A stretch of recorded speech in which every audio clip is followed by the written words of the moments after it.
Welcome back to the Crash Course podcast. My name is CraigCrash Collins, joined as always by Brandon Scott, otherwise known as B. Scott. A lot to get to tonight. We're going to be talking about the NCAA Tournament. The Sweet 16 is set. We're going to talk about our biggest surprises. We're also going to kind of reseed, give our thoughts on the teams that remain. We're also going to talk some NFL. The Colts have a new quarterback. We're going to discuss that as well as some other moves that were made around the league. It's going to be a lot of fun. But first of all, B. Scott, welcome back. I missed you. I kept your seat warm, but I missed you. Oh, that was you that kept this seat warm? Yeah. Okay. Wonder why it was right. like unseasonably warm. Unseasonably hot. I was like, kind of humid. Yeah, it's it's good to be back. My 1 week back. I'll be gone again next week. It's just that time of year. I mean, we're talking. I was involved with the greatest NCAA tournament out there, the college wrestling tournament, and so yeah, back from that. Getting ready to head off to the women's Final Four next. So B. Scott's stuff. Keep him busy. Keep him busy doing all the things. Hey, we're proud of our guy. We're proud of our guy, B. Scott. So and if I say anything funny tonight, it's because I'm very much sleep deprived, and sometimes I feel like there is a purple aardvark standing in the corner of the room because I don't know. Look, that's first of all, you're gonna be like in Billy. Is it Billy Madison where he sees the penguin? They're it's gonna be. No. Or wait, or is it Tom? No, not Tommy. Yeah, it's not Billy Madison. It is Billy Madison. I was gonna say it was like because I know were you thinking like Big Daddy? Were you going Big Daddy? No, because I'm getting that one. I'm getting the one where he goes back to school, and I'm getting the golf one. Oh, why can't I think of the golf one? Yeah, Happy Gilmore. There we go. Happy Gilmore. That's it. Yep. So yeah, Billy Madison's one with the dancing penguins. Yeah. So that's what B. Scott's gonna be seeing. He's not gonna be seeing me. It's gonna be. He's like, man, do we have a dancing penguin on the podcast last week? I can't remember. But yeah, glad to have you back because we're going to be talking about, you're covering a lot of NCAA championships, and we're going to talk about another one right now, and that is the NCAA Tournament. The Sweet 16 is set. In the opening round, you had number 11 Notre Dame winning their first four matchup in a game over Rutgers, 2-overtime thriller. They advanced to the round of 32 with a 78-64 win over number 6 Alabama. Comac Ryan hit 7 threes, has scored 29 points. I mean, kind of insane. What this Notre Dame team is able to do because, we did our preview at the beginning of the year, and it was none of these names that have come to the forefront for the Irish, and yet here they are, or here they were at least, getting to the round of 32. Number 12, Indiana loses, they win their first four game over Wyoming. They lose 82-53 to number 5, St. Mary's. They had a 21-17 lead with 8 minutes to play in the first half. From that point, 8 minutes to go in the first half to 8 minutes to go in the second half, they were outscored 51-18, which is just insane. Biggest highlight was the IU cheerleader retrieving the ball back after it got stuck. If that doesn't make it in the one shining moment video, they missed a huge opportunity, right. And it will. Right. Yeah, I was gonna say it better, especially because I heard that she's got there's a T-shirt coming out now, and she's got herself an NIL deal. Exactly. So hey, you know what? And I mean, honestly, that made the most sense. Like, why wouldn't that be the first option to be like, hey, why don't you? You guys are used to being that high anyway. Why don't you guys go grab the ball? But then we had, of course, number 3 Purdue defeating number 14 Yale 78-56. Number 15 St. Peter's, the story of the tournament so far. They stunned number 2 Kentucky 85-79 in overtime. It's funny because during that game, I was recording the Hoosier High School huddle, and when I got on Twitter afterwards, I didn't know what was happening. I just saw everyone sharing GIFs of peacocks. I was like, "What's happening right now?" And it was because of St. Peter's. What did I miss? What happened while I was? Why am I not in on this trend? I don't know. I feel very left out. I don't know what's happening. Then you had, of course, number 12 Richmond upsetting number 5 Iowa. Of course, I had Iowa going far, so naturally they lose. Yeah. In the round of 32, number 8 UNC blows a 25-point lead to number 1 Baylor, but does end up surviving in overtime, 93-86. Thank goodness. Yeah, I wanted North Carolina to win that game. Me too. But I was like, when they when it went to overtime, I was like, I always lean towards the team that like came back. I mean, why wouldn't you? They have all the momentum. They just came back from 25 points down. I didn't. It was crazy to think about. Like there was a flagrant two on one of their key players. I can't remember what his name is, and like from that point on, it was all Baylor. So I was very surprised UNC was able to hang on. Then number 15, St. Peter's. They beat Murray State en route to becoming the third 15 seed to advance to the Sweet 16. It's the second year in a row, which I didn't realize that. Number 15, Oral Roberts last year. Number 5, Houston defeats Illinois 68-53. Number 11, Michigan advances to the Sweet 16 after upsets over number 6, Colorado State. Number 3, Tennessee. And then Purdue advances to the Sweet 16 with an 81-71 win over number 6, Texas. Jaden Ivey had 18 points. Travion Williams had 22 off the bench. And number 11, Iowa State upends number 3, Wisconsin, 54-49. I do want to point out, we talked about if IU is back, they did end up making the tournament. We talked about Notre Dame. I talked about in our conference tournament show that Notre Dame might come away with a win there. In the tournament, if they were to get in, they did. And then we talked about Purdue making the Sweet 16, which they did. So we were pretty much all in accordance on our basketball pregame show or preseason show to start the year. But a lot of this tournament's been really good so far. You've got a lot of great teams advancing. And so you kind of wonder as you go into the Sweet 16 because it's that first weekend that's always so chaotic. Everything kind of flows in. The second weekend, naturally, it's the worst of the 3 weekends because it's kind of like you don't have wall-to-wall games like you do on weekend number 1, and you're not crowning a champion, so it's just kind of there.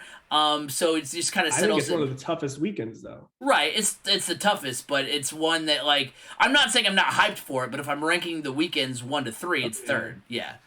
Especially if you're a Purdue fan, this is usually the weekend of disappointment. Yeah, this is the weekend that teams are going home.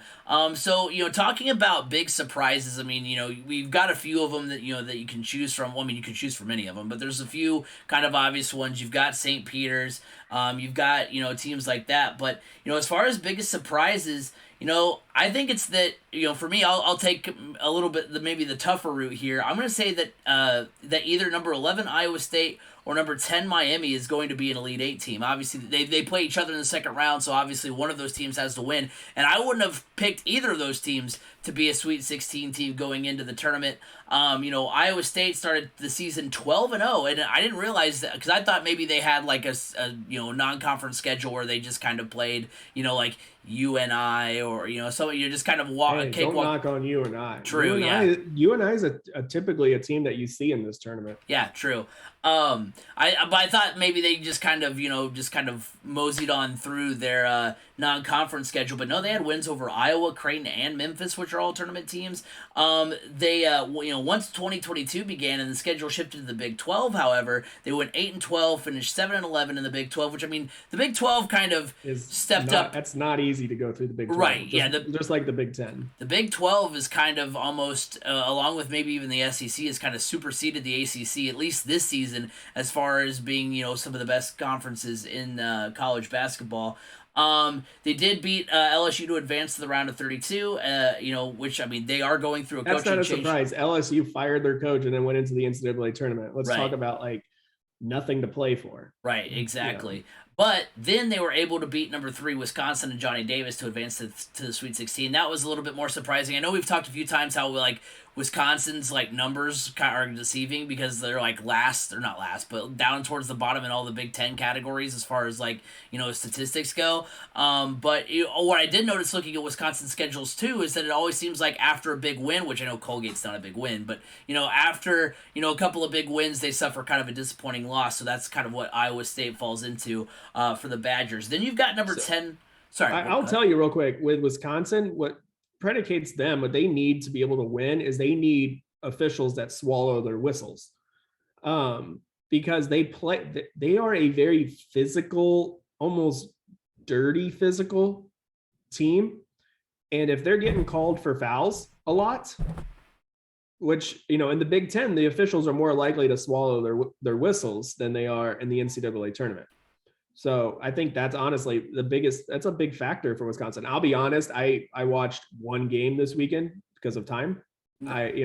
So I don't know if Wisconsin lost because they kept fouling, but that to me, that is like looking at like some of the standout, like watching like some of the Purdue games and everything, those the teams that they played, Purdue drew a lot of fouls.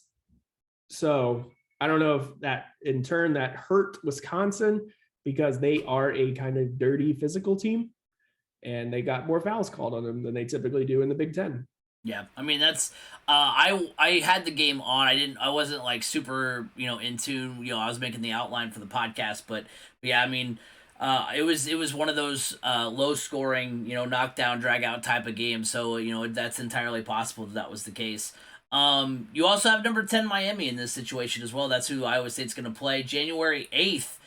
They upset number 2 Duke to improve to 13-3. They were 5-0 in ACC play. That was kind of the midpoint. Before we got into the stretch run of the season in February. That was one of the teams that we had talked about being one of the surprises of the year. But since that point, they are 10-7, including 9-6 in ACC play. The ACC was down this year, so that's like not like they went through a really tough. It's not kind of like what we're talking about with Iowa State, where they went through a tough division. The ACC was not on its normal level, and Miami still struggled. And then they go into the tournament and they defeat number 7 USC to advance to the round of 32. They defeat number 2 Auburn, who was number 1 for a good chunk of the season and had a case to be a number 1 seed in the tournament. And they advance to the Sweet 16. Miami does. So I mean, these are two teams turning things around at the right time, and it's emblematic of March. That one will advance to the regional final. Yeah, I guess for me, the biggest surprise is how big of a letdown the Big Ten has had. I mean, this was a conference that had high aspirations to advance several teams, and it looked like they could. I mean, looking back, when you looked onto this season, if you would have said the Big Ten, Purdue and Michigan are in the Sweet 16. Okay, yeah. But Michigan making it is kind of a surprise that with how they've played this year. And then to see Iowa get bounced in the first round was very surprising because, I mean, I was at the Big Ten championship game and they looked really good. Like this was a team poised to make a run, but it just goes to show you maybe they were riding way too high after that Big Ten championship win. And, you do crash off of those types of highs. So maybe losing in your conference championship game is a better thing. I don't know, but for them to lose to Richmond, it just didn't.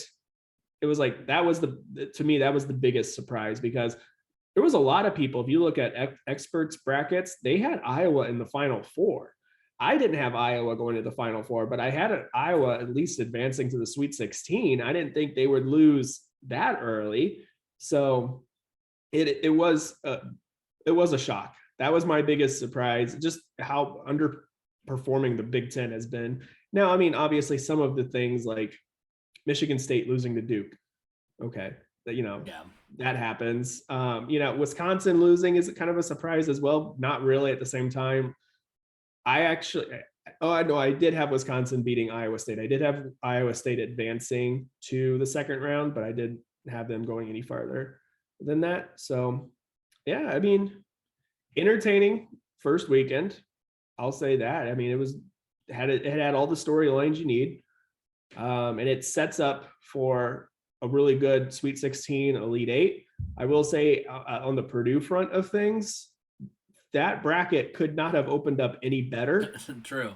Like Purdue fans say every year, it's not about who you play, it's about when you play them. And also it's not about like your seed, it's about how the bracket falls.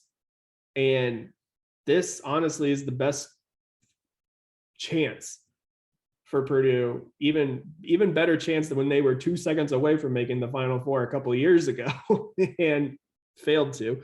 But yeah, it's kind of opening up perfectly as long as they stay poised and focused, because that could be their big. That for Purdue, the only thing that's going to stop them from getting to the Final Four is them. Yeah, I mean that's fair. So is Purdue and Purdue, looking at the matchup in the East bracket, if you're a Purdue fan, you're definitely pulling for North Carolina to beat UCLA because you've already beaten North Carolina once this year. And that was with one of their better players who's now out. A guy that actually torched Purdue, I think for like 31. He's out with an injury now. So you're hoping more along the lines for North Carolina, just because you feel like UCLA can get hot. I do feel like, though, if Purdue met UCLA, Purdue's size would be a huge advantage, and UCLA maybe be without their top scorer, who went down with a pretty bad high ankle sprain. So I hate saying that. I'll just be honest. I hate saying that. Like, come on. He went down with a high ankle sprain. I just got done covering a tournament where there were guys wrestling that were trying to win championships with no ACLs. Like, they tore all their ACLs and they're like, yeah, I'm still going to compete. Like, it's a championship where a guy won a national championship several years ago after he broke his ankle in the match. He kept wrestling and won. I sprained my ankle. I can't play for a month. Stop. Purdue and Michigan are the only two Big Ten teams left, correct? Yeah. Yeah. After having 9 bids to the tournament, which that's just kind of the carnage too, because there's multiple in each, bracket and that kind of thing. But yeah, honestly though, I'd almost rather, if I'm a Purdue fan, like, first of all, I'm just gonna say it. I know we talked about it a little off air. I'd be a little nervous about St. Peter's just because of the magical element of of March. But also, I'd almost rather play UCLA just because UNC is so Jekyll and Hyde. Like we saw it in the Baylor game.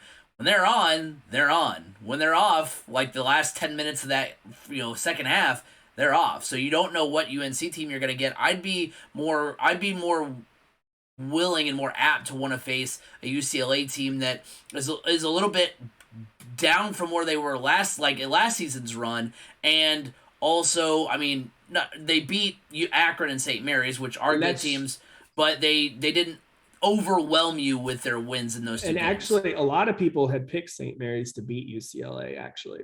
Yeah. So for them to pull that off, I will say this though. I'm leaning more like, yeah, if you're a Purdue fan, you should want UNC to win. But if you think about it, you are right. UCLA is the better matchup for Purdue. One, also because you're playing these games in Philadelphia. If you're playing UNC, that's not that far of a drive. I mean, it's far, but it's still not that far of a drive for UNC fans. They will make that trip. Yeah. But do you really think a ton of UCLA fans are going to fly across the country to Philadelphia? No, most likely not. Most likely not. So I think it's a better matchup for you because of location and whatnot. But yeah. So there's points both ways, but you are right. Kind of be worried about St. Peter's, but at the same time, like I told you off air, typically when you see these types of runs, a majority of the time the magic ends for like a 15 seed in the second weekend. And look, yeah, they beat Kentucky. Kentucky's a really good team. Kentucky plays AAU ball though. Like, it's highlight reel, look at me, flashy, big dunks, and if that's not happening, then they crumble. Murray State is more like evenly matched, maybe a little bit better than St. Peter's. But what's going to be tough for St. Peter's against Purdue is, okay, you got Zach Edey. All right, he's on the bench. Well, guess what? Here comes Travion Williams. And while you're trying to figure out how to handle all of that size, boom, there goes Jaden Ivey flying past you to the rim. And then at the same time, it's like, Kentucky had size and good athletes. And like I said, Kentucky plays AAU ball. Purdue plays team ball. It's a lot harder to beat a good team that plays team ball than a team that plays highlight reel AAU ball. So it's like, I know the entire country is going to be rooting against Purdue.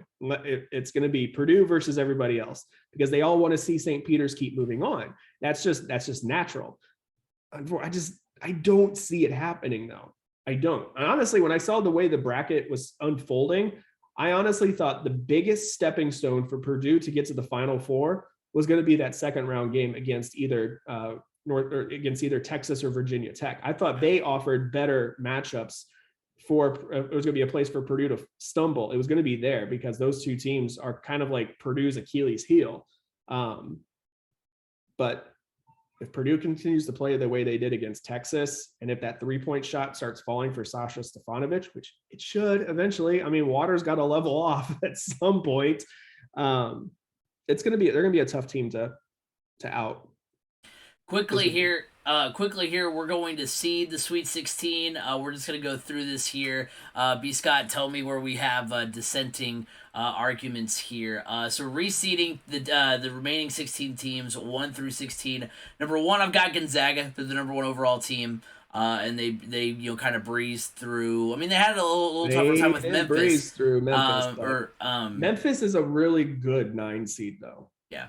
They were a really good 9.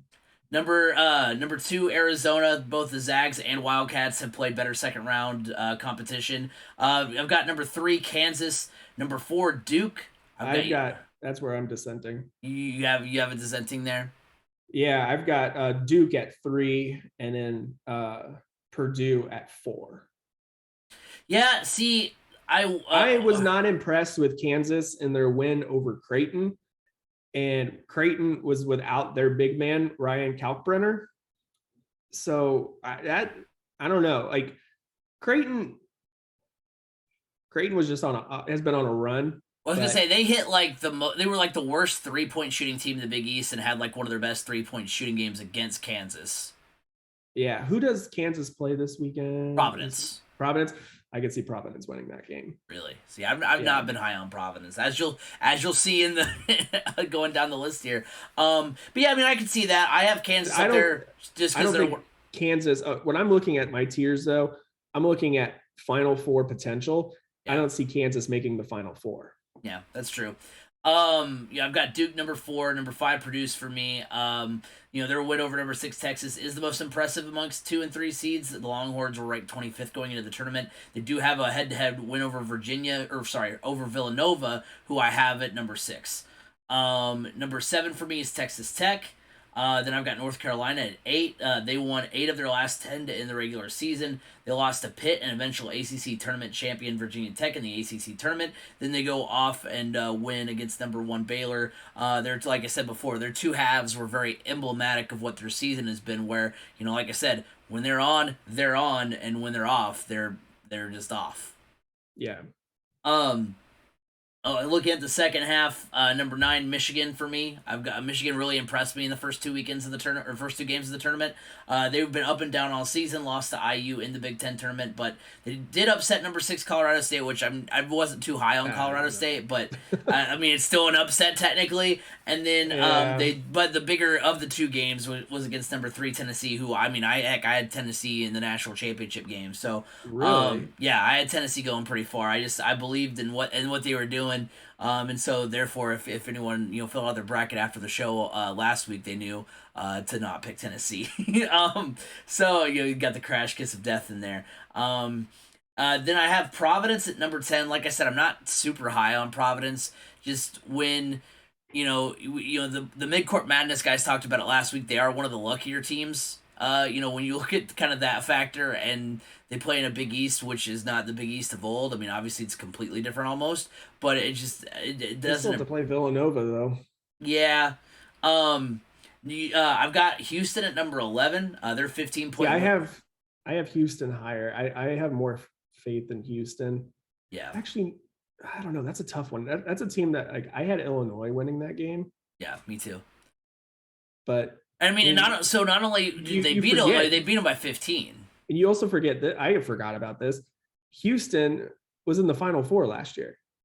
Yeah, I did forget about that. See, I read an article. I was like, it says Kelvin Sampson and his Houston Cougars team are primed to make a back-to-back runs to the Final Four. I was like, what? Wait a minute. Did they make the Final Four last year? I'm like, oh yeah. They would have had to get beat by Baylor. Yeah. Then I've got UCLA at 12, Arkansas at 13, St. Peter's. You know what? I'm putting them at 14. I know. Theoretically, they're. I get caught up in it. I'm like, you know what? I just. That means St. Peter's is going to get their doors blown off. Yeah, Friday. But they do have the most impressive win of the tournament so far, being number 2 Kentucky. And as a Purdue fan, like I said, it's not out of the question to see them in the Elite Eight just because of that. it's March. You just kind of shrug your shoulders and say it's March. We don't. Who saw this team coming? And then I've got Miami 15, Iowa State 16. Yeah, I'm pretty much right there. I'm surprised you had UCLA down as low as you did, especially considering their matchup with North Carolina. And considering that I had them in my Final Four at the beginning of the year too. Yeah, so that one's a little bit surprising. I think UCLA should be higher on this list. Now, I think they should be more like around the 8-9 range, to be honest, just because, this is a team that is another team that's making a run for back-to-back Final Fours as well. So, but otherwise, I agree with that list. Yeah, I just I did go quite a bit on seeding and then only move teams up based on like what they've done in the tournament so far. I think we both had just kind of different approaches as far as like you wanted to go more of the future and I was kind of seeding them as far as where they are right now. Well, even if you looking at where they are right now, I would still put Purdue higher just because that win over Texas was impressive. Yeah. Considering if you look at the way Purdue has played here recently, it was impressive because it looked like that was what we saw there was what we saw of Purdue earlier this season. We saw glimpses of that. Do you have Purdue over Duke too? No. Okay. No. I had Duke at 3 and Purdue at 4. So what was your complete list then? Go through your complete list real quick.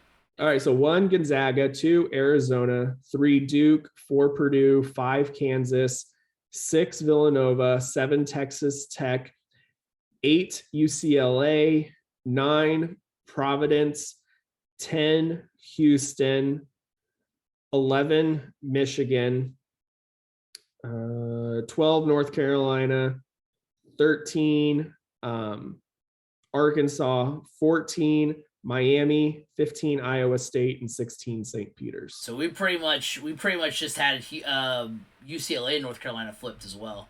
So yeah, So like I said, I think we just had a couple of different approaches there, but I'm really excited to see what this all comes down to. It's gonna be when you filled out your bracket, B Sky, you didn't get a chance to do that last week on the show. Who did you have cutting down the nets in New Orleans? I think it was honestly okay. So I had to fill it out for my wife because I can't officially do it. That's true. Yeah, I had to do it for my wife for her school thing. Honestly, the way I ended up having Purdue beating Villanova. I like that. The only slip up I could see would be Purdue losing to Gonzaga in the Final Four. Yeah, I had Gonzaga. But I feel like the way Chet Holmgren played against Jalen Duren of Memphis, Chet Holmgren is going to get bullied by Zach Edey and Travion Williams in that kind of matchup. Now that's going to be a fun matchup just because I want to see Drew Timme against Mason Gillis, especially considering Drew Timme came down to 2 teams and it was Gonzaga and Purdue and he chose Gonzaga. So I really want to see that matchup just because of, Mason Gillis is like workhorse, like wear your hard hat and grab your lunch pail and go to work type guy. I remember I called a new for Anita SRN. I called Beach Grove Newcastle one year and it was like, and Mason Gillis was one of the players for Newcastle at the time. So he's one of these guys that, when Purdue was starting to look like they were going to get out rebounded completely by Texas early in that game, I was like, why is Mason Gillis on the bench? He's our best rebounder. They brought him back and it was like a switch flipped and they began getting rebounds because he's just hard nosed. He goes and gets the ball and does what he's got to do. I think he's one of the best players on that team without Mason. And what's funny is that when Purdue beat North Carolina last, they did not have Mason Gillis in that game. He was suspended because he had a DUI, I think it was, over the summer. He got arrested. He got arrested because he had a bunch of cases of Sun King. Oh, that'll do it. Underage. So, but yeah. I had Purdue beating Villanova. I don't think Kansas makes it to the Final Four, and I don't think Arizona makes it to the Final Four, and I had Gonzaga making it to the Final Four. Yeah. I had Villanova I think they're gonna. I had them beating Kansas. Yeah, Kansas is in their bracket, and then I had I think I had Iowa. Yeah, Iowa is in the Arizona bracket. Flip it. It's Iowa is in Kansas's bracket, and Okay, Villanova has Arizona. Arizona. Yeah, Arizona. Okay, so yeah, I had Iowa and then Villanova, and I had Villanova beating Iowa to face Purdue in the national championship, and I had Purdue winning. Just matchup wise, I mean, they've already beaten Villanova once. I think matchup wise, Purdue matches up really well against Villanova. Yeah. I was on the fence really all last week about whether or not I thought Gonzaga was actually for real and going to get it done this time, because they're one of those teams that the last few years has been kind of like, I'll believe it when I see it. They've come really close, but then it just seems like in the bigger moments they've not been able to execute. I did end up going with Gonzaga to beat Tennessee in the national championship game, which obviously Tennessee can't do that now, but I think I had like Tennessee against Kansas in the Final Four, and then Georgia against Gonzaga against who'd I have coming out? UCLA. It was maybe UCLA. I was like, it definitely wasn't Baylor, but yeah, it'll Now watch, we're all going to be wrong, and everybody's going to get their wish. The media will get their wish, and Duke will be cutting down the nets, and it's going to be an epic fairy tale ending for Coach K. Hey, look, I'll end the NCAA tournament conversation on this. In my tier list, I did have Duke up there, and I was like, the only reason I have them up there in the national championship conversation is because of, it's Coach K's last year, storybook ending. Like they'll be cutting down the net, so not entirely impossible for sure. Now I just hope that last thing. I just hope Purdue makes it in the men's tournament, and in the women's tournament, Notre Dame makes it. Because how cool of a story is that? Niele Ivey, the head coach of Notre Dame, makes it to the women's Final Four, and her son, Jaden Ivey, makes it to the men's Final Four with Purdue. Yeah, that'd be great. Well, I mean, heck, Notre Dame beat the bricks off of whoever they played in the second round yesterday. So I mean, yeah. I that could potentially happen. I think it's possible. So we're gonna switch gears to the NFL, but before we do that, let's go ahead and talk about our friends of the show. First of all, Anchor. You can, Anchor is a great website if you're trying to get into podcasting. Anchor.fm.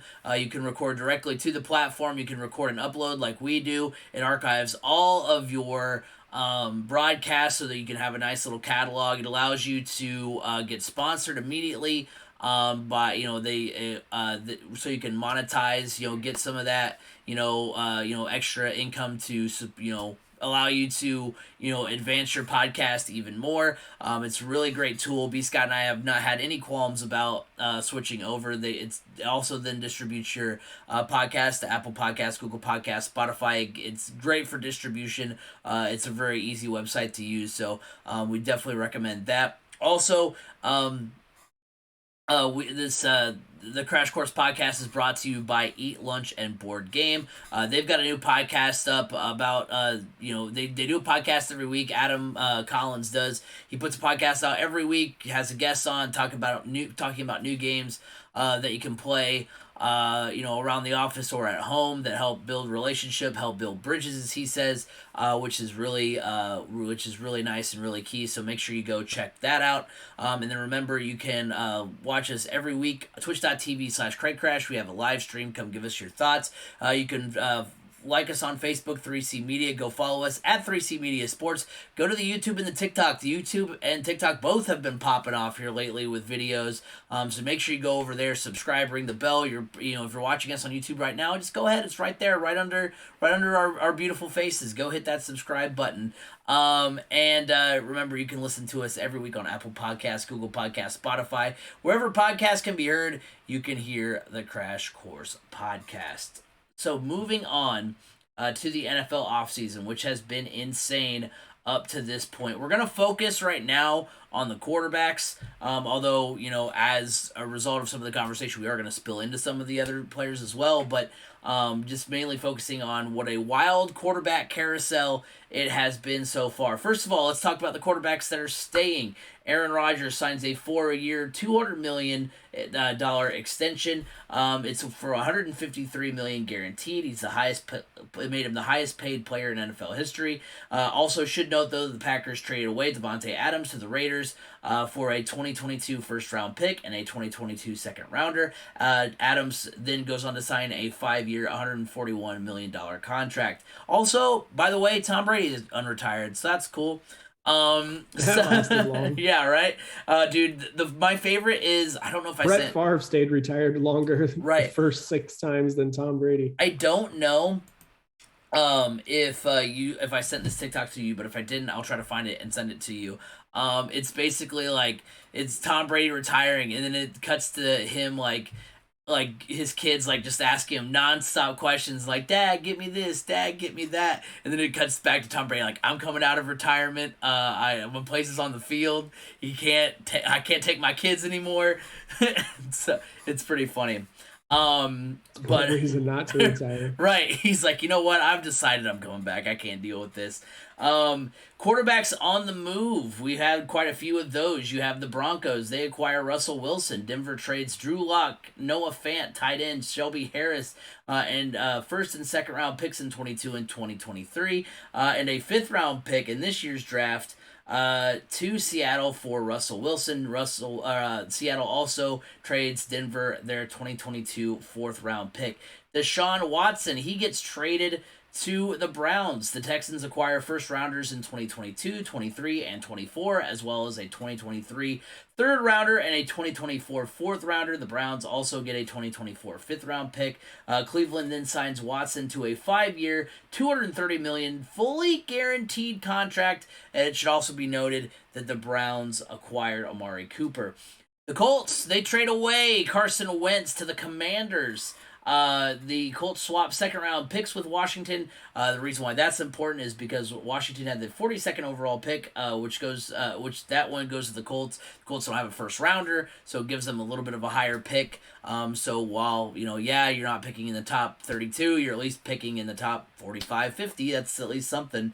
Well, they were picking 48 prior to the swap. It's 6 picks higher. It's 6 picks higher. Yeah, you never know. Right. The Colts also receive a 2022 3rd rounder and a 2020. No, they don't. Not anymore. It's gone. Right. Yeah. Right. That's what they received at the time. That was then used to flip.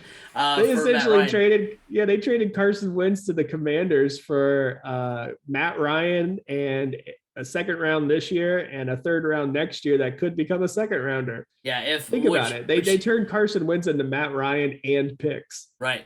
And also I don't know how they pulled that off. My favorite is that whole 3rd rounder could be a 2nd rounder is funny because it's almost the exact same deal the Eagles had where they're like if Wentz plays 70% of set, now Wentz is going to get hurt. The other best part, well, yeah, either way, 2nd or 3rd round, right? Whatever. The best part of that whole deal was the fact that Washington took on his entire contract. They took it all. There is no dead cap for Carson Wentz on the Indianapolis Colts cap space, which is awesome. And then the Colts were able to get Matt Ryan and convince the Falcons to continue to pay $40 million of his salary. They just fleeced these NFC teams. I'm sorry what they did. They just fleeced them like financially. It's unbelievable. Like, yeah, we just got our a new quarterback, and we still have we convinced his former team to hold on to $40 million of his. And by the way, we did pretty much the same thing, so we didn't have to mess with any of the Eagles stuff for Carson Wentz. We don't have to mess with any of the Falcons stuff for Matt Ryan. Works out pretty well. And then didn't Matt Ryan restructure his contract too? So now it's even more like friendly. I heard that was in the process, but I haven't seen official details. I haven't seen final details yet. Also, the Colts also acquire Matt Ryan. The Steelers acquire Mitch Trubisky. So a lot of quarterbacks on the move, a lot of QB shuffling. So can we talk about the Matt Ryan thing real quick? It's not in the rundown. Well, we were going to talk about it at the end. I thought when we gave our take about Matt Ryan. I mean, we can do it now if you want. Okay, but we'll hold on to it. I'll sit patiently. Okay, good. It's a good tease for later. Yeah. So we're gonna go into hot or cold, where we're gonna say whether or not it is a hot take or a cold take. So going down through the list of moves here, kind of taking, zooming out, taking a look at all these moves. The first take: Aaron Rodgers will have 30 plus touchdowns this coming season. For me, that is a cold take. Aaron It's as Rodgers, cold as a Sunday night football game in cold, Lambeau in December. cold as Matty Ice. It's No, that he's cool. Cold. He's cold. Okay, We're talking. This is as cold as frozen tundra. true. Cold as it was when they were getting beat in the first round by the 49ers. Yeah, Aaron Rodgers has won back-to-back MVPs on the heels of 85 touchdowns, 48 in 2020, 37 in 2021. Prior to that, his 2 seasons in 2019 and 2018, 25 touchdowns and 26 touchdowns. Davante Adams has led the Packers in receiving yards and touchdowns in each of the last 5 seasons. In 2020, he had 1,374 yards receiving. He was second place on the team in yardage. Had 690. He had 18 touchdowns in 2020. Second had 11. In 2021, he had 1,553 yards receiving, 1,000 more than second place, which had 513 yards. Sounds like the Colts wide receivers, right? And then also second place had 2 touchdowns, whereas had 8 touchdowns, whereas Davante had 11. So essentially, Davante Adams has accounted for 35% of Aaron Rodgers' passing yards and 34% of his touchdowns over the last 2 seasons. So you take away he's gone. You take away a third of that production, and that just does not bode well. I mean, you look at the rest of the Packers' top 5 receivers from last season. You have Allen Lazard, who had 513 yards, 8 touchdowns. It was his first season above 500 yards, more touchdown last season than the entirety of his career to that point. Marquez Valdez-Scantling, he had 430 yards and 3 touchdowns. He did miss 6 games, but he's also a free agent. So you're not even guaranteed necessarily to get him back. And then third, behind Davante Adams last year, was Aaron Jones. That's your running back. He had 391 yards and 6 touchdowns. Then you have Randall Cobb, who had 375 yards and 5 touchdowns. He last played a full season in 2015. His last time he played a full season, 2015, he had 829 yards and 6 touchdowns. The closest season to that was in 2019. He played 15 games, had 828 receiving yards and 3 touchdowns. So, I mean, they don't have a true number 1 receiver, and the Packers have never taken a wide receiver in the first round. And if that continues, then they won't even nearly have the caliber of wide receiver that they had in Davante Adams, to replace him. And so I think that's going to equal I think it's not really surprising to say that that's going to equal a down year for Aaron Rodgers. Yeah, I agree. This is definitely a cold take.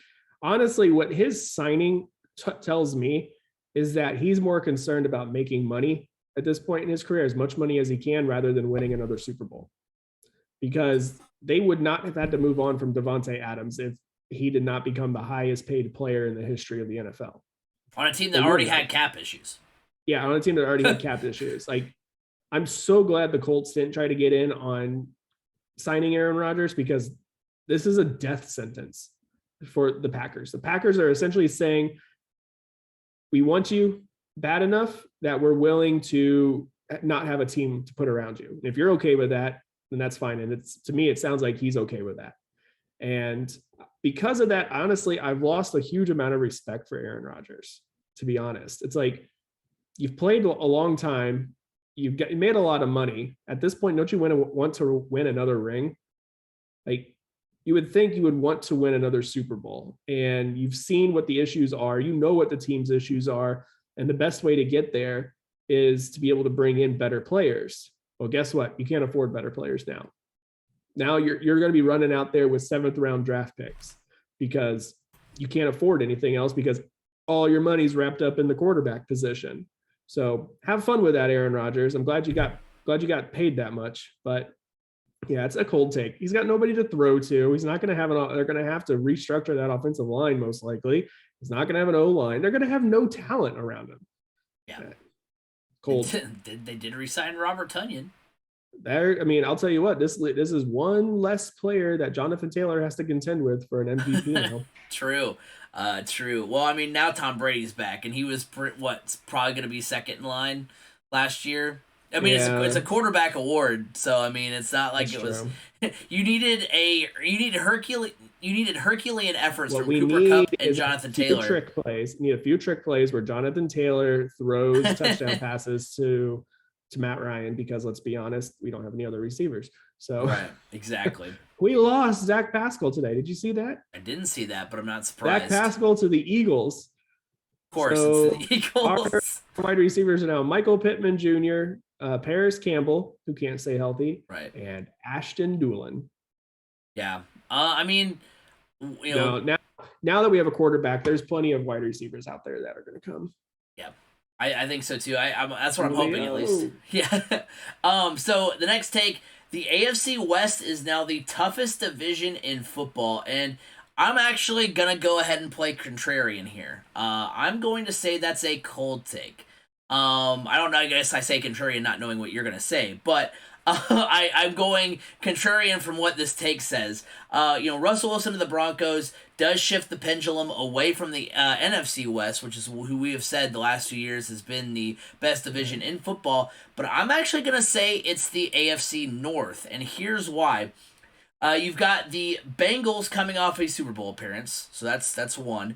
You've got the Steelers that made the playoffs with Big Ben last season. So I mean, not Big Ben who was winning Super Bowls, not Big Ben who was slinging the ball to Antonio Brown and Juju and all those guys. We had, I mean, he's still throwing the ball to Juju, I guess, but he would just not anywhere where he normally is.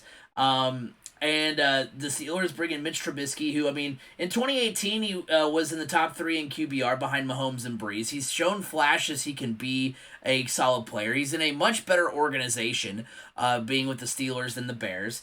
He's with much better coaching with Mike Tomlin there. I know Tomlin's a defensive guy, but, I think Mike Tomlin... He's a solid coach. Yeah, he's a great coach. Yeah, they do, and then if that doesn't work out, they also have Mason Rudolph, who went 5-3 as a starter in 2019. Like I said, you're telling me neither one of those guys can be as good, if not better, than Big Ben was last year, and that's a team that still made the playoffs. Then you have the Browns that add Amari Cooper and Deshaun Watson. They have a top 5 defense last season. Then you have the Ravens, who, if they weren't plagued by so many injuries, would have, and even though they were plagued by so many injuries, we're still in the playoff hunt. So this is 4 legitimate playoff teams, and I'm not saying that the Chargers with Justin Herbert, Devontae Adams going to the Raiders, and Russell Wilson going to the Broncos doesn't make that division 4 potential playoff caliber teams as well. But I don't know what they look like yet. I don't know what these teams, if they're going to be just kind of good on paper and fizzle out. And also, I feel like to be the toughest division in football, you also can't be a team that still has kind of a clear-cut favorite, because I don't think any of these moves put any of those AFC West teams above the Chiefs. I think the Chiefs are still the team to beat in the AFC West. They also just added Juju today, or not today, but they added Juju Smith-Schuster. So I don't see any of those teams with the moves they made. That none of those moves make me confident enough to say, like, yes, the Raiders are going to be better than the Chiefs. Yes, the Chargers are going to be better than the Chiefs. Yes, the Broncos are going to be better than the Chiefs. Because remember, I mean, with Russell Wilson going over there, Russell Wilson had talent around him in Seattle too, and wasn't doing much with that. So, I mean, he's got a better defense than he had in Seattle the last few years. But as far as he had DK Metcalf, he had Tyler Lockett.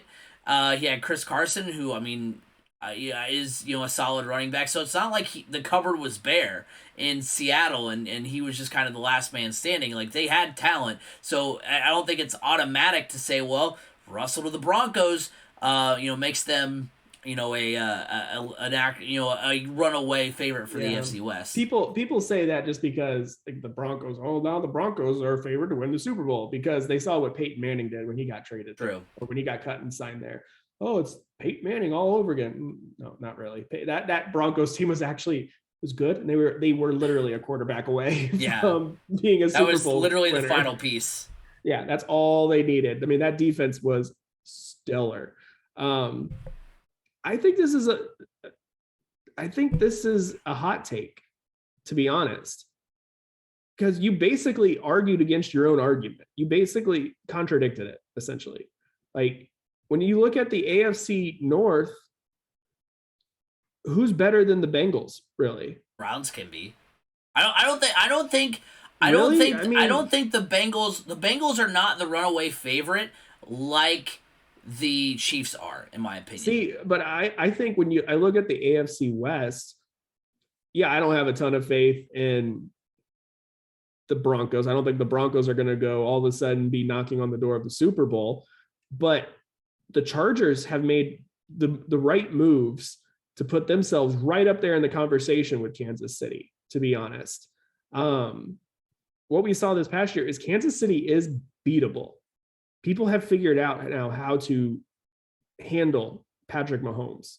Yeah, they still can win a lot of games, and they do, but it's not like, oh man, how are we going to ever stop this guy? Teams have figured it out. It's just a matter of, can they do it? And some can, some can't. I feel like the Chargers have made enough moves to, put themselves up in that conversation with the Chiefs. Now, the Broncos, I think, are right there in third, and I still put the Raiders last just because they did lose a lot defensively. I mean, it's tough to replace Yannick and Ngakoue, but I don't know. I don't have as much faith, I guess, in the AFC North as you do, because yeah, Mitchell Trubisky he's better than an old beat up Roethlisberger, but they don't have Juju Smith-Schuster anymore. I mean, so there's that. And then, yeah, the Browns got Deshaun Watson and they signed Amari Cooper, but they also let go of Jarvis Landry. And I don't have faith in the Browns until that organization can actually prove to me that they are good enough, or they can handle having good players and actually put a solid game plan together. I feel like the coaching and the front office there just can never get out of their own way. And they've had teams in the past that are really good teams. They just couldn't capitalize on it because the coaching has been atrocious in Cleveland. Baltimore, I feel like Baltimore is on the decline, to be honest. I feel like Lamar Jackson is working his way out of there. I feel like right now I have more faith in the AFC West being a dogfight for that division title than I do the AFC North. I think the AFC West gets more teams in the playoffs than the AFC North. I wouldn't be surprised if the AFC North only got 2 and then the AFC West got 3. Yeah, I mean, look, it's the AFC in general. I was going to bring it up. The AFC in general is I was talking about it today with my dad. I was like, what's crazy is the fact that there are almost literally twice as many teams you can talk about being in the playoff hunt in the AFC as there are playoff spots. The only 3 teams I would probably I am ruling out already are the Texans, the Jets, and the Jaguars. Those are the teams that you would say are definitely, you could talk yourself into the Dolphins. You like the Patriots, you like the Bills, all 4 AFC North teams, all 4 AFC West teams, the Titans and the Colts. That's 13 of 16 teams, whereas on the NFC side, you've got Tom Brady, assorted others. You've got Aaron Rodgers, assorted others. You've got the NFC West, which is still good. They just are down a peg without Russell on the Seahawks. And then you've got the East. The NFC West is falling apart. It's definitely not the best. It's definitely not the best division anymore. Good shape. No, it definitely not. And the Rams are the clear-cut favorite now, whereas last year, the Rams being in that division. Yeah, the Rams are the clear-cut favorite. Basically, it's all 4 division winners you can confidently predict right now. But so I guess my question is this, and this, I guess we have 2 different definitions of we're basing on 2 different versions of tough, like what division's tough. Because I agree, there's a very good chance that there could be 4, or not 4, but there could be more AFC West teams than AFC North teams. But I don't think that necessarily means it's the toughest division. What I'm basing it on is can you say you are more confident today with the Cincinnati Bengals winning the AFC North than you are the Kansas City Chiefs winning the AFC West? Yes. Okay, and then I'm the opposite of that. I have more faith in the Kansas City Chiefs winning And the AFC West than I do the Bengals winning the North, and and that's what I'm basing on. it has nothing to do with, well, I mean, a little bit to do with Russell Wilson being traded to the Broncos. I think, I mean, that division Russell got Wilson better being hands traded, down, but I mean, it's going to be tougher for Kansas City to win it, because can the Broncos steal one from the Chiefs and help another team out like the Chargers? yeah, Yeah, that's what I'm looking at. I mean, it's not going to be as easy for the Chiefs to win it now. It's not like, okay, we have 2 games against the Broncos. Whew, good. That will be a big help. It's not like when you look at the Colts and you look at their schedule and you go, okay, we got 2 games against the Houston Texans. Okay, good. That helps. Those are 2 good, easy games. so you'd like to think we saw what happened against the Jaguars. Yeah, well, we haven't won in Jacksonville since what, 2013? Yeah, that's something true. like that, Yeah. something ridiculous like that, or yeah, it's 16, I think. I don't know, something ridiculous. So, but that's why I said the Houston Texans. Yeah, I know. But it's possible that yeah, the Chiefs are still going to make the playoffs, and they're going to be one of those teams right up there at the top of the AFC West. But there's a chance that they could slip up now. There's in that division and lose one to the Broncos, and all of a sudden, bam, the Chargers have the tiebreaker. Chargers win the division. Yep. I think it's more possible, because the quarterback situation for all of those teams is 100% truly solidified. Yeah. And I can't say that about the AFC North, because I don't feel like Lamar Jackson is long for the Baltimore Ravens, and Trubisky, I'm still out on. Like, I know a lot of people had him linked to the Colts, and I was like, oh, please God, anybody but Trubisky. Well, there was other people I didn't want to, but yeah. Fine, here's Kirk Cousins. Oh, come on. Yeah. But it's when you have the biggest position in football locked in on your team, and then you put the right pieces around them. Do I think Denver's done enough to be up there? No, but they've done enough to be contenders. They've done enough to ruin somebody else's division title. The Chargers have done enough to be contenders for that division. The Raiders, same thing as the Broncos. They are right there.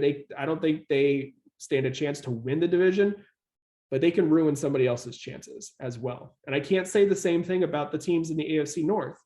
I can't say this truly confidently say the same things about the other teams in the AFC North outside of the Cincinnati Bengals. I feel like the Cincinnati Bengals are the best team in that division, and I don't see who else could really contend it with them. Yeah, that's fair. Moving on to the next question here, the next take. The Browns will host a wild card game this season. I wanted to make sure to make that distinction, because I was going to say host a playoff game, and I was like, well, technically they're like the 5 seed. They could host it. I was like, no. Will they host a wild card game, which means which is a fancy way to say, will they win the AFC North? And you know what, honestly, and I can tell already by your reaction that we're going to be dissenting on this one too, which is fine. That's okay. I just told you my reason. Right, exactly. Because honestly, I didn't think I'd be on this side either. I'm going with hot take. I didn't think I would be. But here's what I'm going to base it on. First of all, you have the change of quarterback. Baker Mayfield led the Browns to the postseason and a win over the Steelers in 2020, despite finishing 18th in passing yards. He was 24th in 2021. I know there were some injury concerns and that kind of thing that obviously attributed to it. Deshaun Watson has never finished below 13th in passing in 3 full seasons. He led the league in passing his last season in 2020. You had Amari Cooper, which is an upgrade at wide receiver. You have Nick Chubb and Kareem Hunt at running back. You have David Njoku at tight end. So they've got the weapons, and then they have a defense that finished 5th in yards allowed per game and and passing yards allowed per game. And honestly, because of those facts right there, I give the Browns the edge right now to win the AFC North. I mean, it's again, and that's why I say it's a tough division, because Cincinnati is obviously going to be back. You've got Pittsburgh, who I think will still kind of be what you were talking about what Denver would be in the AFC West. I don't think Pittsburgh's going to win the division, but I think they can be spoiler. And heck, they played spoiler all the way to a playoff situation last season. And then the Ravens had a ton of injuries, and they'll be back this year. So I think as many question marks as there are surrounding the Browns, I do think I'm leaning that way if I were to have to choose who's winning the division, right at this point. Yeah, I think it's a cold Because take for me. also remember that the Bengals, in my opinion, too, have to address some needs in the draft. They still have their offensive line. They haven't done a whole lot to address that so far. Signing Lael Collins, That does help, that's a but huge help. yeah, Like, I don't know what Dallas was. I know Dallas is cash strapped right now, but man, that was a guy when he came free. I was like, if Chris Ballard's ever going to spend some money, yeah. that's who we need. We need a tackle like ASAP. And when he came free, he was in the supplement draft because of some injuries or something. It was something weird that happened with him, and it was one of those guys that like everybody's like, the Colts need him. The Colts need him. The Colts need him. And they didn't. And then now it's like, he's available again. The Colts need him. The Colts really need him. No. But yeah, it's a cold take. I already told you guys why. I don't have faith fully. One, I need to see that Deshaun Watson can still play football. Mm-hmm. And I also need to know that Deshaun Watson's not going to get in trouble with the NFL for all these civil lawsuits that he's facing. We have seen where guys have been cleared of criminal charges, but because of the bad press it brought to the NFL, essentially, they get suspended for like 6 games. So I gotta see what that looks like. And I still don't have faith in the Browns coaching staff or the front office to make the right decisions to propel this team forward. They know how to sign good players. They just don't know what to do with them once they have these good players. Yeah, I mean that's fair. That is completely fair. I just if everything falls into place, which I mean I know like you said big question marks, but I have more faith that it'll fall into place than it not falling into place. But speaking of things falling into place, we're over the hour mark, but we are gonna spend a good amount of time on this. I feel like the final take here is Matt Ryan will lead the Colts to the postseason. Of course, Matt Ryan traded to the Colts a couple of days ago, and I'm going to be a little Debbie Downer real quick before we get into the nuts and bolts of the actual trade itself. I think it is a cold take, and part of it's because of what we mentioned earlier. I mean, there's just so much to sift through with the AFC that to sit here right now and say Matt Ryan makes you, a far and away, better, team than where you were last year. I mean, Carson Wentz almost took the Colts to the playoffs, and that's the guy we wanted to run out of town, and we did run out of town. But for me, it's a cold take. In 2020, the Colts were the number 7 seed in the AFC. Their offensive line ranked 7th. Their defense ranked 8th in yards per game, 10th in scoring defense. In 2021, the Colts missed the postseason. Their offensive line ranked 12th. Their defense ranked 16th in yards per game, although they did make up some ground in scoring defense, 9th. So 2 areas that we lean on as fans to say like, oh, these are the areas that are the Colts' strong suits. The Colts, were on the decline in those 2 categories the last year. Carson Wentz finished 9th in QBR last season. Matt Ryan hasn't finished in the top 10 in QBR since 2018. The Falcons have made the playoffs 3 times in the last 10 years. In 2012, they had 2 1,000-yard receivers in Roddy White and Julio Jones. They finished 9th and 10th, respectively. In 2016, that was a Super Bowl year. Ryan wins MVP. Julio Jones finishes 2nd in receiving with 1,400 yards. In 2017, Julio Jones finished 2nd in receiving yards with 1,400 yards. Michael Pittman finished 18th in receiving last year with about 1,100 yards. So, I mean, the Colts play in a stacked AFC. I wouldn't put them ahead of Tennessee at this moment. The AFC East will likely have the Bills and Pats in. You have 4 team races in the North and West, in my opinion. And they needed an outstanding season from JT to even be in the spot they were in last season, and now they're relying on a guy who, in next season will be 37. With nearly nothing in the cupboard to try to get them to that next level. Now, I know there's a possibility that there could be, help on the way, but as it stands right now, I just don't feel super confident in Matt Ryan being that step forward that everyone is hoping that he'll be.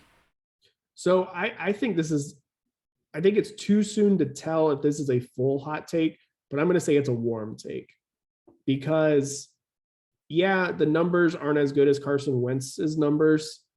But I mean, he didn't have as good of an offensive line, hands down, no matter what, no matter decline of our offensive line or whatever, or as good of a running game. So those two things. But where Matt Ryan is going to be a better quarterback than Carson Wentz, one, he's not going to try to freestyle plays. Like Carson Wentz had about like 3 or 4 plays a game where you go, why would you try to make that throw? And that wasn't even a good throw. Like you just kind of chucked it at somebody. And like, why? Matt Ryan's not going to make those decisions. He makes sound decisions. Matt Ryan's also going to be a much, much, much, much, much better leader.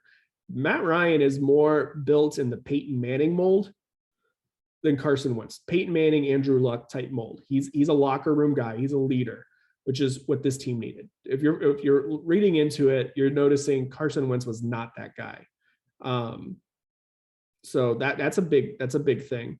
2, I do believe that the free agents now are going to start coming in, because what free agent is going to want to sign with a team that has no clear plan at quarterback? Well, now you bring in a guy that's known across the league as a great leader, great locker room guy. People love playing with him. Nobody's ever said anything bad about playing with him. And that's something that you want, like, okay, you can look at this Colts team and go, look, they play in a winnable AFC South. They either win the AFC South or they're not getting the playoffs. That's the nature of the AFC. But so I think from what I'm reading and what I'm hearing is that there is a potential. I think people are overstating this one, a potential for a signing of like a player like Dwayne Brown at left tackle, even though Chris Ballard did go on the Pat McAfee show today and stated that Matt Pryor, it's his job to lose. But I wonder if he's going to bring somebody else in still, just because you need depth anyways, because the depth was not there last year. But you look at it, there's also, they're talking, one of the players that's heavily connected to the Colts still is Tyrann Mathieu, or Matthew, yeah. Matthew, the honey badger. Yes. He has talked about, he's very heavily connected. So that's a big step. If you bring him in, that defense is going to be scary good. True. It's going to be really, really good. Because you figured out your pass rush situation by bringing in Yannick and Ngakoue. I mean, that's going to be a really good defensive line. I know people are like, oh, they should have brought in Bobby Wagner too. No, you don't need Bobby Wagner. You're good. But then there's 2 wide receivers that are out there. I mean, that I think the Colts could potentially land one of or the other. I don't think they land both just because, Ballard does not like to spend a ton of money. But they do need a veteran wide receiver in that room, because they can still draft somebody. They can early in the second round easily. I mean, a player like David Bell would be a good fit for this Colts team. They need a possession wide receiver that can go up, get 50-50 balls, and just make sound route running. So there's that. But I think I wouldn't be surprised to see either Julio Jones or Odell Beckham Jr. in a Colts uniform next year. Is it? Yeah. What's Julio? Or sorry, not Julio. What's OBJ's like injury? He tore his ACL in the Super Bowl, right? Yeah, but typically now it's like 6 months. Okay. So he could be back by the start of the season, and that's his plan. He's already playing. He's saying that. But that's the thing. He could come back. You could get him for cheaper because of that. Yeah, that's fair. That's true. And he's openly stated on Twitter that he loves the signing of the Colts getting Matt Ryan. He thinks that's a great fit. OBJ isn't stupid. He doesn't just put stuff out there just to put it out there. He's smart. He's very calculated. It could be him trying. I think he realizes, I don't think he's going back to the Rams. And I think. But the Rams just traded away Robert Woods, so wouldn't that theoretically Well, Robert Woods, they needed Robert Woods gone because he's just an injury risk to begin with. Right, but I mean, that's one less receiver that they have, so they could I don't know. I just feel like, I don't know. He's setting himself up just for, trying to get anybody really at this point. But I would be okay with, I'd be okay with that. And I'm also saying Julio Jones, because of the history that he does have with Matt Ryan. He didn't have an issue with Matt Ryan. He had an issue with the Falcons, which we're finding that's not uncommon. But you can point and say, well, he just didn't have a good year last year. He wasn't himself. His quarterback was Ryan Tannehill. Are we all that surprised? I mean, this is a Tennessee Titans team that if Derrick Henry's not running people over, they lose. They're not winning the game on the back of Ryan Tannehill. He's a guy that's in there to manage the game. And, I think I have more faith in Matt Ryan completing more passes and being a better quarterback than Ryan Tannehill, to be honest. So I think, for Julio to be able to hook back up with a quarterback that made him a prolific wide receiver, a Pro Bowl wide receiver on a team that actually has a legitimate run game, that teams have to, pay attention to, which we all thought that with the Titans. I'll give you that. We all thought that would happen with the Titans, but when you don't have a quarterback you have chemistry with, it's not easy. So I do think the moves will be made. If the Colts do make the right moves in bringing in talent to put around him and protect him better, then this team makes the postseason. I mean, they were one brain fart away of Carson Wentz of making the postseason this past year. Right. I mean, and I think the defense definitely did get better. And everybody's like, yeah, but we traded away Rock Ya-Sin. Rock Ya-Sin's a cover guy. Yeah. He doesn't fit the new defensive coordinator's scheme. He's not a zone. And he was a liability at times too, which I know he did, but I will say last year was his best year playing. He made some and strides, the reason they were able to trade him straight up for Yannick is because he played so well last year. So when you look at that, if you don't understand the style of player he is, it's going to be like, oh my gosh, now we had a weakness in the secondary and it got worse, but you traded one weakness to build it on a weakness that's now a strength. I don't think Rock Ya-Sin was going to fit the new scheme. And I think they have higher hopes for, they got Marvell Tell back, that's going to be big. Marvell Tell was a really good player until he decided to sit out with the COVID pandemic. He sat out and that affected his roster status. And then I think they're really high on Isaiah Rodgers, to be honest. And he's pretty good. I'm okay with that. I think that over the next few days, you're going to start seeing these moves be made. Now that they have the quarterback in place, because now there's the team's got a direction, and now the free agents will come. Yeah, I don't expect big time spending and everybody to come knocking down the door, but they're going to make the right moves, and it's going to be better than what we've seen in the past. I mean, obviously, Ballard is in a situation where he has to make a move at wide receiver now. He has to. You lost Zach Pascal, and I mean, he was your second best wide receiver on the team last year, and he had like wishy-washy at that. So you have to make that move. I know everybody keeps saying, well, they need to make a move at tight end. They re-signed Mo Alley Cox. They said re-sign Mo Alley Cox. I mean, we all knew that Doyle was probably going to retire. I still have a high hopes for Kyle Granson. He was a rookie last year and third on the roster. He wasn't getting much PT, but when he was out there, he was good. And I think you're going to see him take a big step this year, especially now that he's got a quarterback like Matt Ryan, who's, he's Matt Ryan. Yeah, he's not the same he was way back in 2016. No, he's not. But he's got such a high football IQ. He's going to, just by him being out there and on that practice field with these guys, he's going to make everybody around him better. Which is what the Colts need, to be honest. I've definitely warmed up to the idea of Matt Ryan. I know I tweeted out yesterday that I was like, I just vehemently did not want Matt Ryan, only coming from the standpoint of it's going to be 37 next Yeah, year. And okay. I feel like there's a chance, but I mean, I guess theoretically was a chance that was going to happen regardless, so that we are going to end up in the same position next year as we are this year. But He's got a 2 or 3 years left on his contract. right. But let's 2 years say left. 2 years they left. go, because remember this team is all in. I mean, what if he goes 6-11? You know what I mean? Like, I don't see that I happening. mean, maybe not, but I'm just saying Yeah. that's what if that I mean, Carson Wentz at least went 500 football. yeah. So, but So at this, here's a stat that makes me feel really good about him being 37. In his career, he's only missed 3 games. yeah, that's true. He's durable.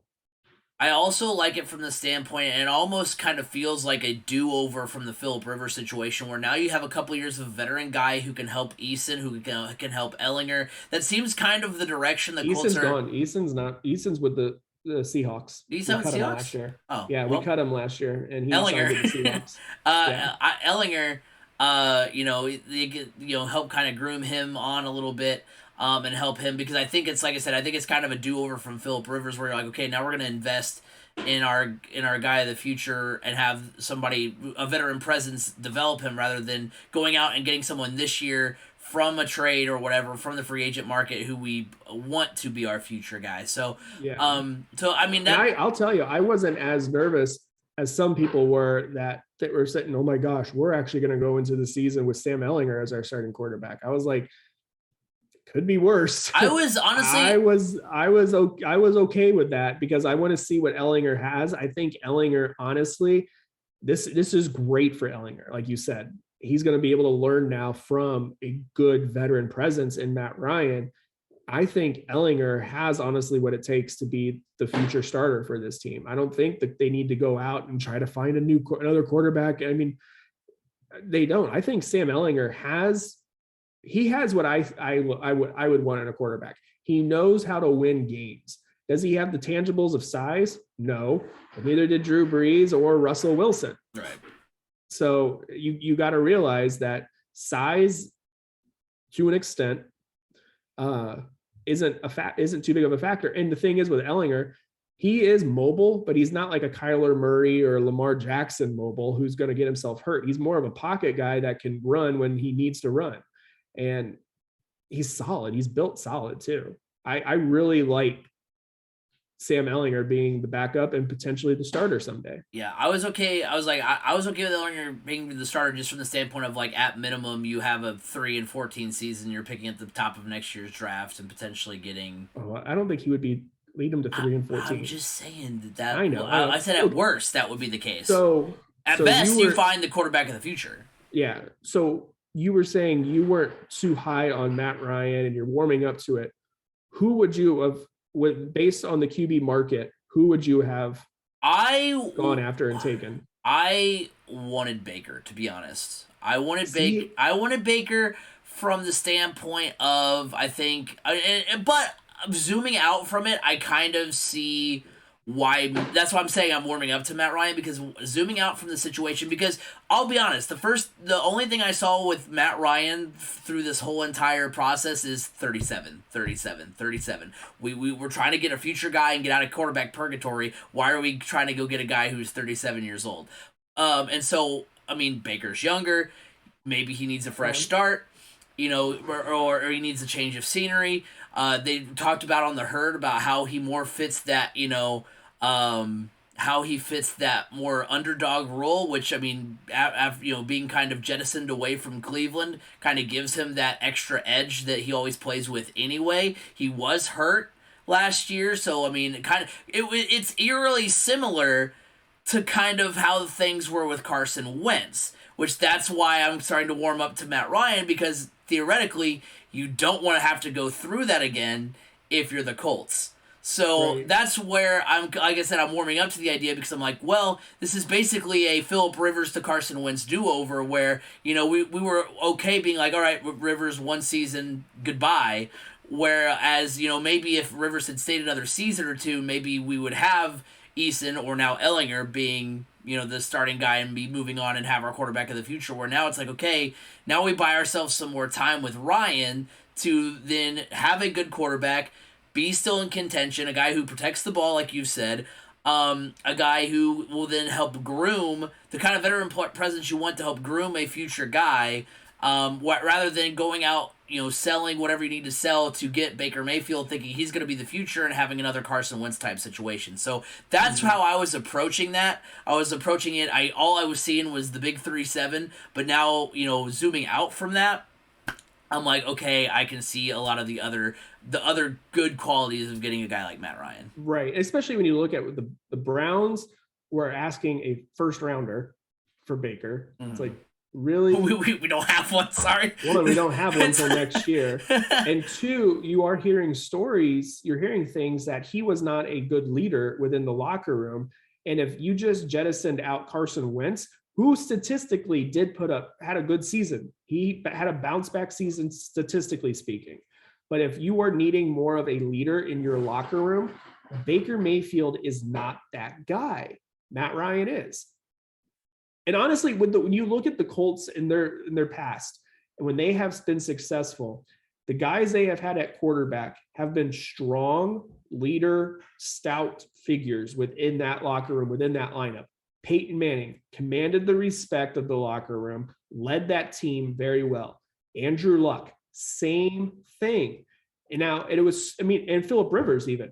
Phillip Rivers, same thing. So the trading for Carson Wentz, you didn't get the same vibe from him that you did when at the podium watching press conferences when Peyton Manning, Andrew Luck, or Phillip Rivers. It just didn't feel the same. And then watching the introductory press conference today with Matt Ryan, it felt normal. It felt like what you are accustomed to seeing from the Colts at that position. Like Carson Wentz, I don't want to look into this like style standpoint because everybody's got their own style, but Peyton Manning, Andrew Luck, suits, Andrew Luck would come and beat the hell, let's be honest. And he would be wearing whatever he just got out of the ice bath in, but suits.